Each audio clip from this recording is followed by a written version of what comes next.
Brooklyn, 1981.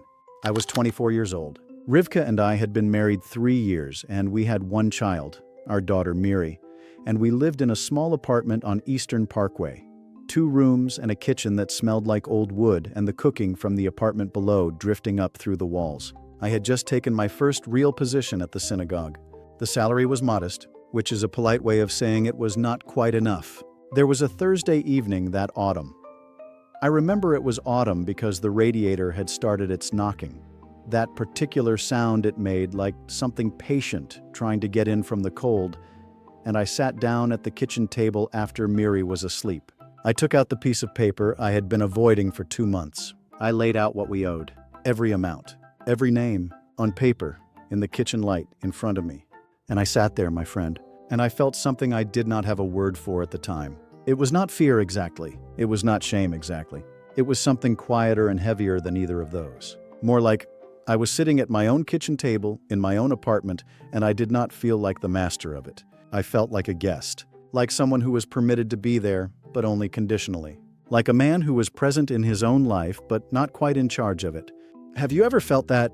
Not the numbers themselves. The feeling underneath the numbers. That particular weight that settles somewhere behind the ribs and does not move. The kind that follows you to the Shabbat table. The kind that follows you to sleep. The kind where you are in the room but part of you is always somewhere else, quietly counting. If someone came to mind just now, a friend, a brother, a sister who is carrying this kind of weight, hold on to that thought. I'll say more at the end. That feeling, my friend, has a name. It has had a name for 3,000 years. The man who gave it that name was not a financial advisor. He was not a motivational speaker. He was King Solomon, writing in the Book of Proverbs. And what he wrote in one small verse holds more honest wisdom about that particular weight than anything I have found in 40 years of reading. I want to share that verse with you tonight. And then I want to share something from the Book of Deuteronomy that I believe is the most quietly extraordinary piece of economic thinking ever put on paper. Something that no personal finance book I have ever held has thought to include. It has been sitting in Torah for 3,000 years, waiting. I understood these things only because my Rebbe Mordecai of blessed memory, read me a verse in his study when I was 30 years old. He read it the way he read things that mattered to him, slowly, one word at a time. And when he finished, he folded his hands in his lap, looked at me and said, "Now, do you understand what Solomon was actually diagnosing?" I did not answer right away. I sat with it. The answer opened slowly over years. I want to give you the whole of it tonight. Tonight, we are going to do 3 things together. First, we are going to read what King Solomon actually wrote about debt, word by word, slowly, the way my Rebbe read things that mattered, because there is a depth to this verse that most people have walked past their entire lives without reaching. Second, we are going to look at a teaching from the Book of Deuteronomy that changes everything about how you hold your financial situation in the long run. A teaching that the entire modern personal finance industry has walked right past. It has been sitting in Torah for 3,000 years, and tonight I want to finally open it with you.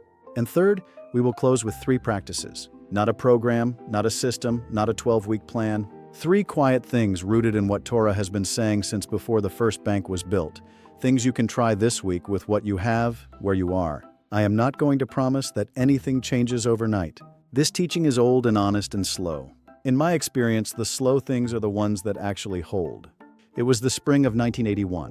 A man came to my study on a Thursday afternoon. I always seem to hear the most difficult things on Thursdays. I'm not sure why. Perhaps by Thursday, the week had finally worn people to the point where they could speak, and he sat down in the chair across from my desk, and he did not say a word for almost 2 full minutes.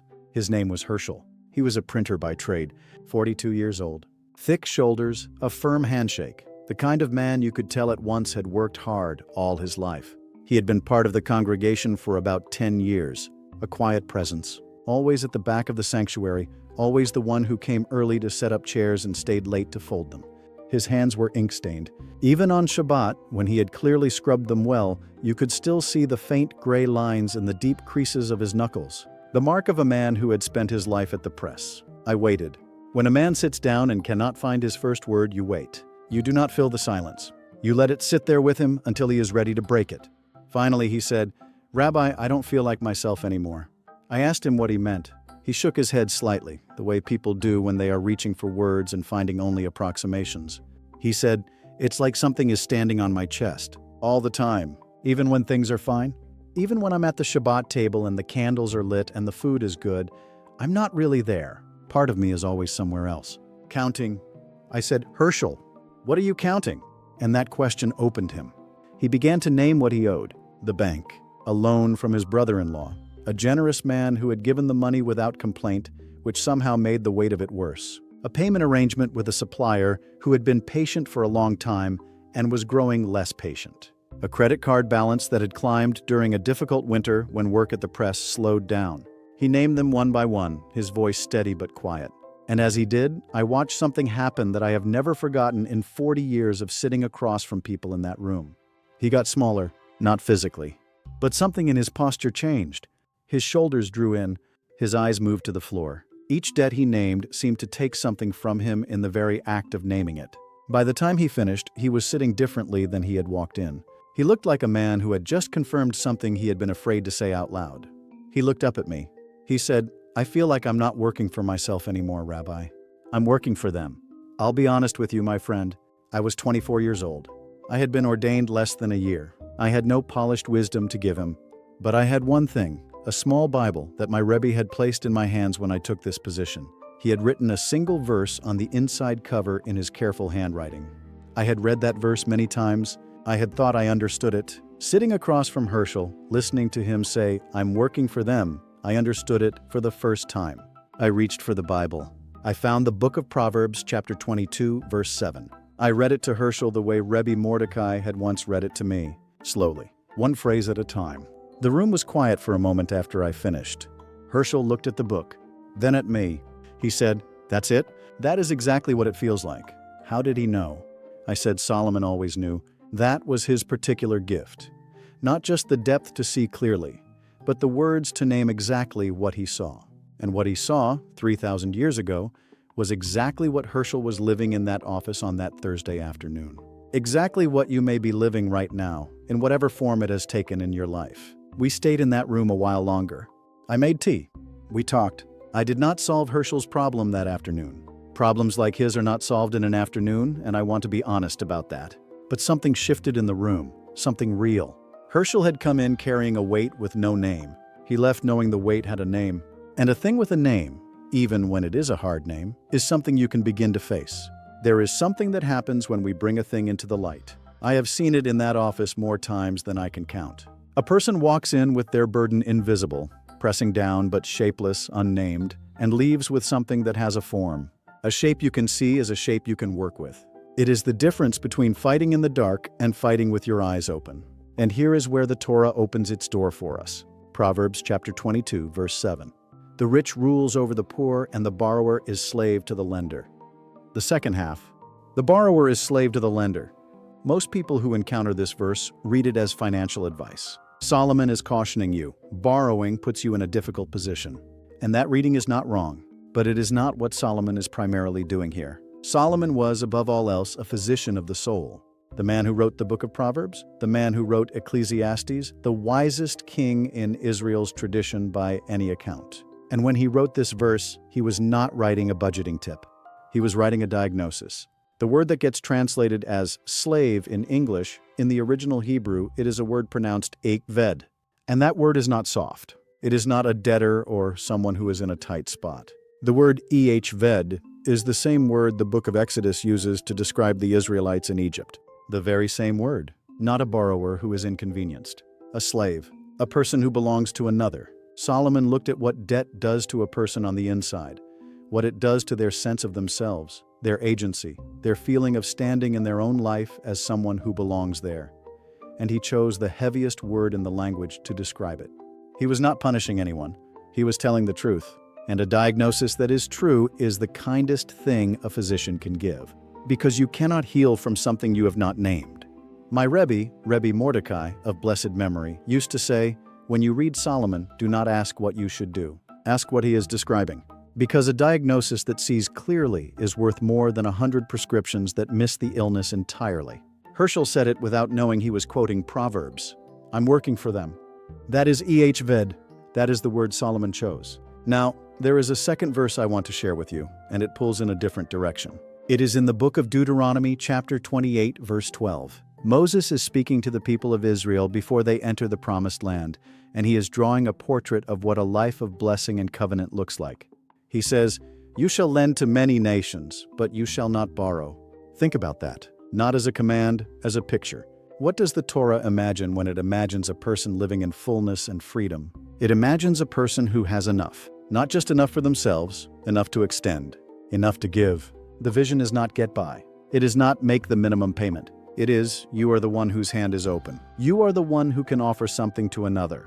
There is a beautiful teaching in Pirkei Avot, the great collection of rabbinic wisdom, chapter 2, Mishnah 7, where Hillel, one of the greatest sages who ever lived, says, "The more possessions, the more anxiety."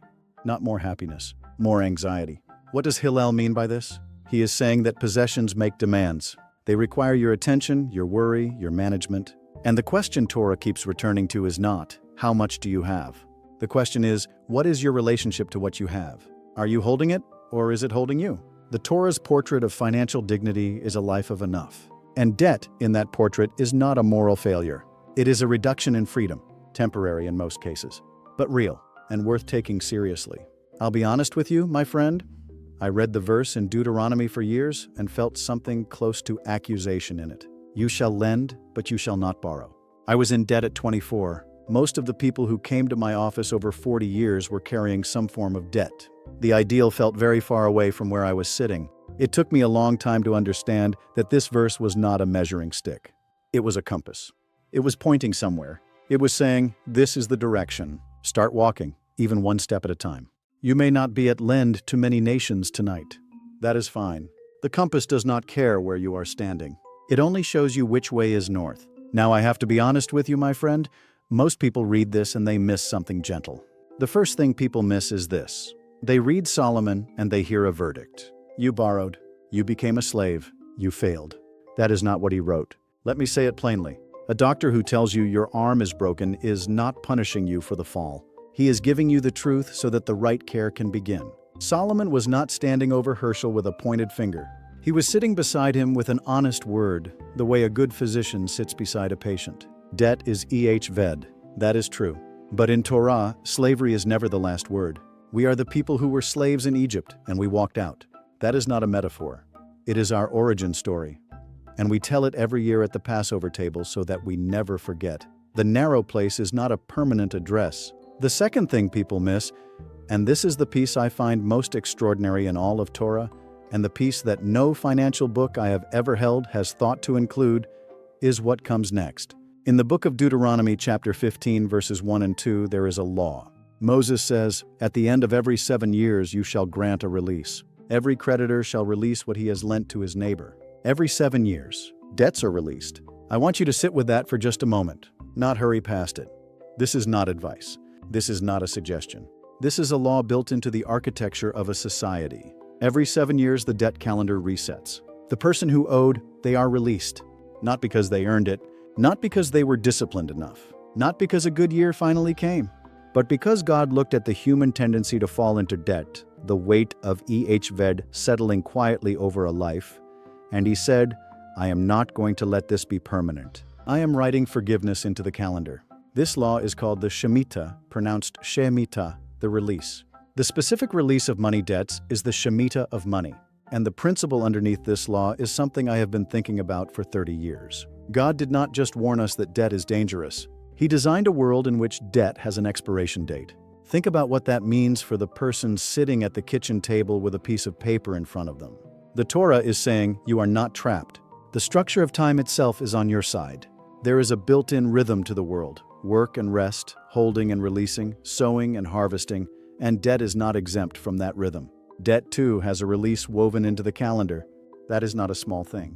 That is one of the most dignifying ideas in all of human history, and it has been sitting in Deuteronomy for 3,000 years. Now, I want to say something clearly because I have learned that if I do not, someone will ask. I am not suggesting you call your bank and quote Deuteronomy 15 at the loan officer. Please, my friend, pay what you owe. That too is Torah. The rabbis over the centuries developed legal mechanisms for the complexity of commerce in the modern world, and the spirit of this law is not a license to walk away from your obligations. What I am saying is about the principle. the principle that bondage is not a permanent condition, that God built into the very structure of time a direction of travel, and the direction is toward freedom. The third thing people miss, and it is the gentlest of the three, is the verse that comes immediately after the law of the release. Deuteronomy chapter 15, verse 11. Moses says, "For the poor shall never cease from the land, therefore I command you, you shall open wide your hand to your brother, to the needy, and to the poor." Give, even now, even in a season of difficulty, even when your own hand is not full. We will come back to this. It is at the heart of everything I want to leave you with tonight. So what do we do with this, you and I, on a Tuesday morning? I want to give you 3 things to carry home. Not a program, not a system. 3 quiet practices rooted in what we have been talking about. Practices you can try this week with what you have, where you are. The first is this: name it. I don't mean calculate it, though you may want to do that too. I mean name it the way you would name a thing living in your house uninvited, with your eyes open in the light. Sit down when the house is quiet, when the evening has settled.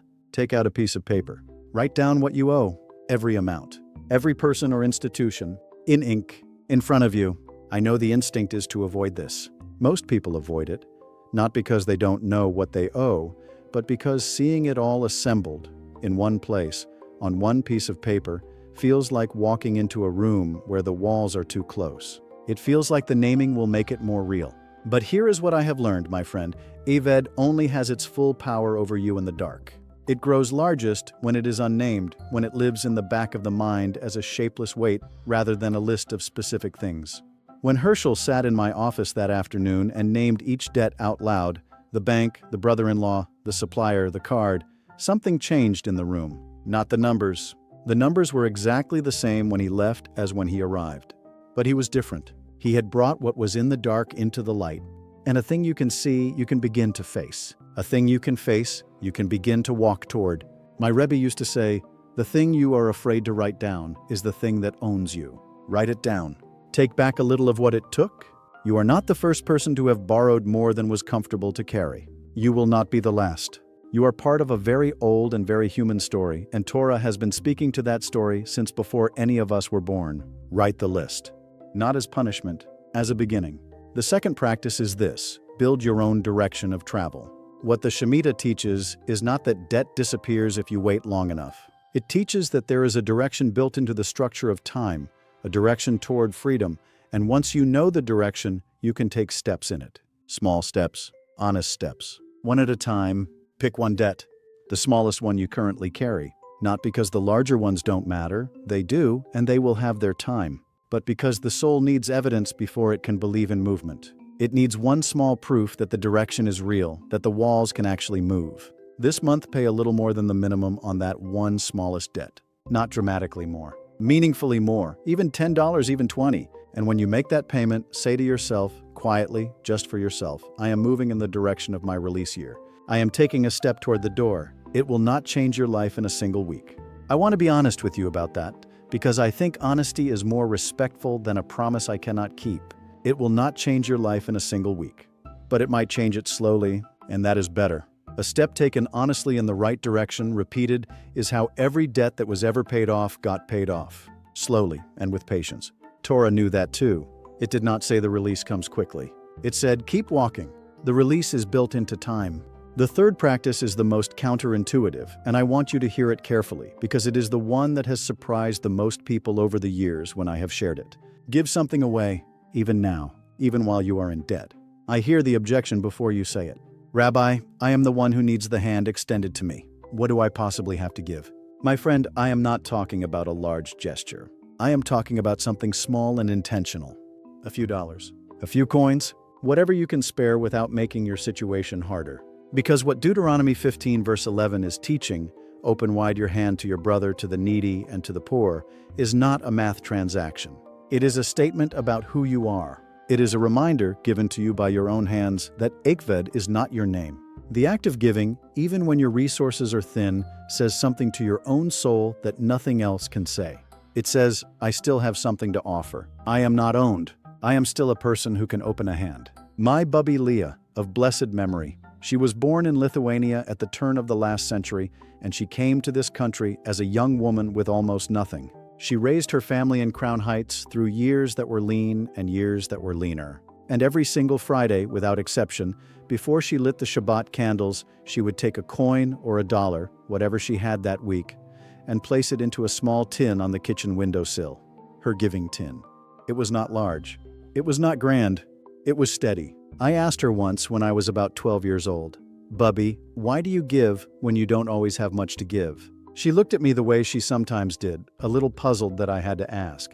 She said, "Ariele, if I wait until I have enough to give, I will never give. And if I never give, I will forget that I am free." I have carried that sentence for 56 years, my friend. I have never found a better answer to the question. Give something. Not for what it will do to the numbers, it won't fix the numbers. For what it will do to you. For the small, quiet, steady act of remembering who you are. I saw Herschel again in 1988, 7 years after that Thursday afternoon in my study. He came to Shabbat morning services, and afterward he found me near the door. He shook my hand the way he always did, that firm grip. He said, "Rabbi, I want you to know, last year I paid the last one." I told him I was glad. He nodded slowly, the way a person does after a long road. He said, "The day I made that final payment, I sat in my car outside the bank for about 20 minutes. Just sat there, and I realized I feel like myself again. I don't think I felt completely like myself for those whole 7 years. But today I do. 7 years, my friend." Herschel had lived his own release year. I want to say one more thing before we close tonight, and I want to say it slowly. The ancient Hebrew name for Egypt, the place where our ancestors were slaves, is Mitzrayim, pronounced Mitzrayim.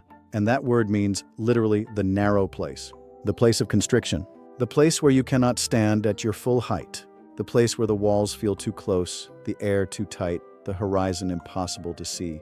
Debt is a personal narrow place. I say that with full seriousness. I have sat across from enough people carrying it to know it is real and it is heavy and it is not a small thing to carry. I do not minimize it. But here is what I want you to hold as you leave tonight. Every story of the narrow place in Torah has the same shape. There is the constriction. There is a long time in it. There is a point where the walls feel permanent and the way out feels impossible. And then, not all at once, not without difficulty, not without the walking, the people come out. That is our story. We tell it every Passover at tables large and small, in good years and in harder ones. Not because it is a fairy tale, because it is true. Because we have been in narrow places before and we have come out before. That is who we are. Your narrow place, whatever it looks like tonight, whatever the numbers say on that piece of paper, it is not your permanent address. My Rebbe said it best. The last real conversation I had with him before he died in 1998, I asked him, "Rebbe, what do you wish you had understood earlier about money and debt and the weight of it?" He was quiet for a moment. He looked at his hands, those old, careful hands. Then he said, "I wish I had known sooner, Ariel. Debt is a room with no windows. But every room has a door. Find your door. It does not have to be large. It does not have to open all at once. A sliver of light is enough to begin walking toward. If a friend came to mind tonight, someone who is carrying something heavy and has not told anyone, please send them this. Not because it will fix everything overnight, but because no one should sit alone at that kitchen table without knowing that Solomon named this weight 3,000 years ago, and that God wrote the release into the calendar long before any of us were born. If these words reached you tonight, leave one word below, just one. It tells me who is in this study with me. May you walk in shalom, dear neighbor.